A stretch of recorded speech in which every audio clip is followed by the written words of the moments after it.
शुभ सकाळ बर्तमान गाँव में हल्का हल्का शीत पड़ानी तो जानी थे सहर गाँ भीतर तो पार्थक्य बहुत किसी थाए तो शीत सकाळ गाँ परिवेश किछिटा झलक झलक हूँ कि जो भाउज मैंने मो घर पाखे अच्छा मो भाउज लगे मो भाउज मैंने सब केमती देखो धान कटा सरला जड़े भाउज छात पर धान सुखेला बेले आउ जड़े भाउज जो गाई गोबर ताकू मारी जो जाळेणी प्रस्तुति करुँच जो घसी कह जाए आम पटे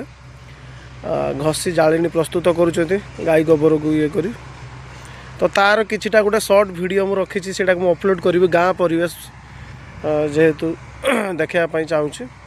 तो आपण मैंने निश्चित भाव में भिडियो देखो बर्तमान शीत सकाळ गाँ परिवेश देखो जड़े भाउज छात पर से जाळेणी घसी मारुंट एवं